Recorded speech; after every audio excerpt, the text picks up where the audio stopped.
Thank you very much. I just want to announce the stock market just hit another all-time high. That's the 81st time during a brief 1.5 years. And 401ks, likewise, they're at an all-time high. So millions and millions of people are benefiting from this incredible economy that we're creating. We're building right now a record number of plants, factories. Car companies are moving back, as you know. Honda announced, and Toyota announced they're moving in from Mexico. They're coming here. And numerous plants are coming in from Canada. They'll be announced shortly, but numerous plants are coming in to the United States from Canada. Also Japan, South Korea, and Germany. So we're doing things that nobody's ever done before. But the stock market just hit 81 times in a short 1.5 year period. It's just hit its all-time high again. I want to congratulate Darlene Graham on her tremendous victory on Tuesday night. And she's sailing now. She's really doing great. She's still got to run against a radical left lunatic. And the South Carolina people are not going to stand for that. I know South Carolina very well. I won it every time by record numbers, have the all-time record by millions of votes. But I just want to congratulate Darlene for having run really a great race. And she's going to be a great senator, and the people love her. There's something about her that's very special. She's got a little Lindsay in there somewhere, got good genetics. So Lindsay's looking down very, very happy and very proud of her sister. So congratulations, Darlene. And finally, I guess the purpose of this more than anything else is we're going to be changing the name of Lake Ontario, effective immediately, to Lake America. That's going to take place right now as I sign the order. Do you have anything to say about it, Ben? Yes, sir. So this is a straightforward but important executive order. It directs Secretary Burgum and the Department of the Interior to update the Geographic Names Information Service to reflect that the lake once known as Lake Ontario will, from this day forward, be known as Lake America. This is a lake that has most of its volume in the United States. The deepest parts of the lake sit in United States territory, so this will reflect that this is an American lake. Thank you. Okay.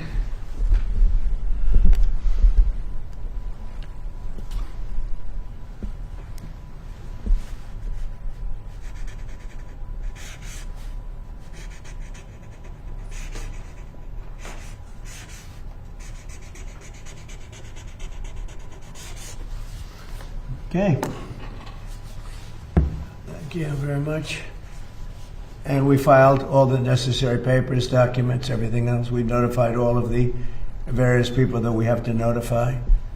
So we've done everything that you have to do. And this is official, effective immediately. Do you have any questions, anybody? Mr. President. Yes. That video you put up yesterday, crossing out Lake Ontario and writing Lake America, it's been seen by about 30 million people, maybe more, across all the social media platforms. What message are you sending to Canada with this move today, and why was this such an important thing for you to do? It's an interesting question. No message.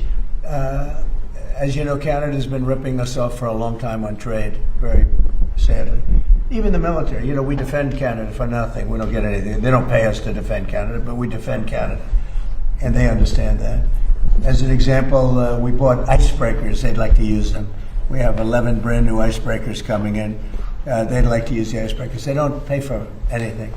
And they want to be treated like a state, but they're not a state. But they want to be treated like they're a state. And so we just can't do that anymore. We lose, on average, over the last 15 years, $60 billion a year carrying Canada. So we just can't do it anymore. We love the people of Canada. I don't think their representatives do an appropriate job. Maybe they'll change. I really don't know. I mean, it doesn't make much difference. But we can't let the whole Canadian thing that's been going on for decades, and it has to come to a stop. So we're going to be doing tariffs on their cars that are coming in at a substantial level, because we want to make the cars here. We don't want if they can make their own cars if they want, and they can continue to make their cars for Canada, but we don't want them to make cars for the United States of America. It's very simple. Likewise, many other products. So the lake change, Lake of America, was something I've been thinking about for a long time, actually. As you know, we took something called the Gulf of Mexico. We changed it, and now it's very routinely the Gulf of America. So if you think about it, we have a Gulf and we have a lake. Now all we need is an ocean. So maybe we'll have to change the name of the Atlantic and or the Pacific. Maybe we'll change them both. Why are you so focused on doing things like this towards America's allies instead of doing things that Well, they haven't target treated us adversaries? well. The Canadian officials have treated us very badly. They're nasty people. They charge our farmers 400% tariffs. They've been doing it for a long time. And I had them figured out in my first term, and I did some pretty strong things and had it getting pretty good. And then the election was rigged, and now I'm coming back and doing it the way it, and finishing the job. But they treat us very badly. Canada treats us very badly. I would say that of all countries, as you know, we have President Xi coming in a couple of weeks. We deal with a lot of people. People oftentimes, they'll ask me, who's the worst to deal with on trade? And I said, that's easy, Canada. They are the worst to trade. And they feel entitled, and just we can't have that. Mr. President, Ted Cruz keeps teasing a 2028 presidential run. You run against him for president. Do you think he could be president? What's your reaction to that? You say he's going to run? Or? He's teasing he's talking about it. You don't mean 2020, but you mean 2028. Yeah. I would say that he's very talented. He's a very good friend of mine. I think he might do that, yeah. Mr. President, He's a talented guy. Mr. President, what's your reaction?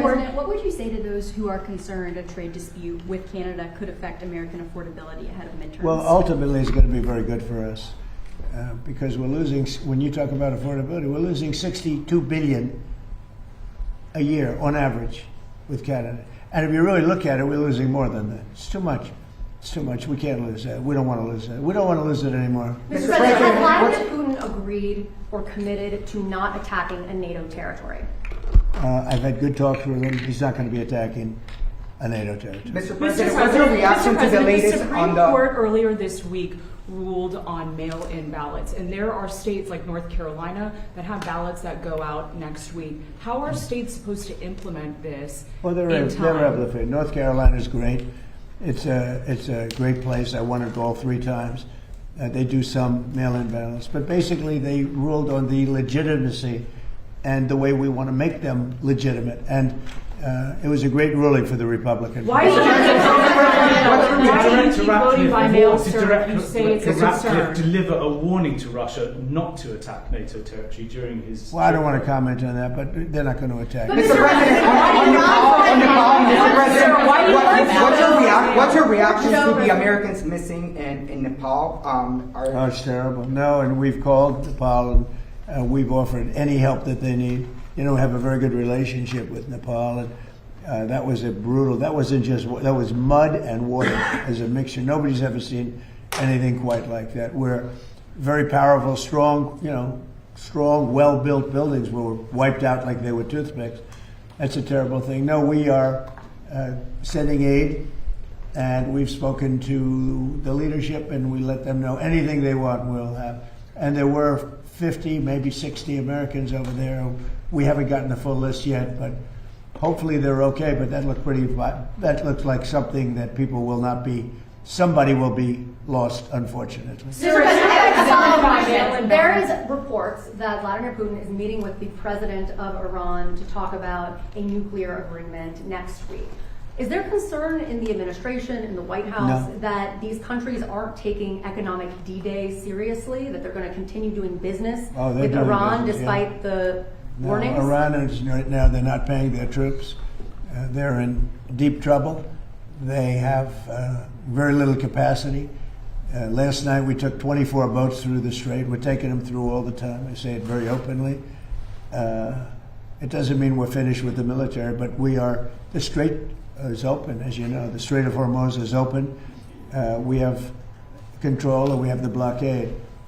Iran's not getting anything. Nothing is going through. Not one ship has gotten through. But will you punish Putin or Russia if they continue Well, to it do depends. business It depends. with So Iran? far, I think Russia's behaved quite well having to do with the Strait of Hormuz. And you have to understand, for everything they do, we do also. You know, somebody was saying about China, what about China? We hear they're spying. We spy on them too. That's the way it goes. Why not sanction Chinese banks, though, who are doing business Well, with who Iran? said I'm not? You said why not? I mean, who said I'm Secretary not? Bessent didn't announce You don't know if it. I'm doing it. Well, I don't have to announce everything, do I? Are you who are you speaking to, sir, about what other leaders have you spoken to about this pressure campaign to get them to cut off ties with Iran? About Iran? There's not a lot to speak to. We don't want to speak to them. We're not looking to meet or anything. The strait is open. We're taking a lot of boats. Millions and millions of barrels of oil are coming out of the strait every day. Other countries recognize that. Every once in a while they shoot some, they put some shots out. We totally cleared the strait we have the best minesweepers in the world. They're underwater minesweepers. And we've totally cleared the strait of mines. And we're watching very closely through Space Force, which is one of my many things. But we're watching, we see every inch of the strait. And any boat goes in with a mine, we see it, and we take it out. We've taken out 2 of them. Mr. President. Thank you. So I'll be going to Texas, and we're working very hard. We want to win that race. He's running against a man who should never be. We have a very good candidate, Ken Paxton, and he's running against Telefrico, they call him, because he is a little freaky, and that's not a man that represents the value of Texas. So I'm going to help Ken Paxton, and I'm going to spend a lot of time in Texas. I have the all-time highest vote in the history of Texas also, and I'm going to spend some time there. We'll be going tonight. Some of you are going with me. Thank you very much, everybody. Just on the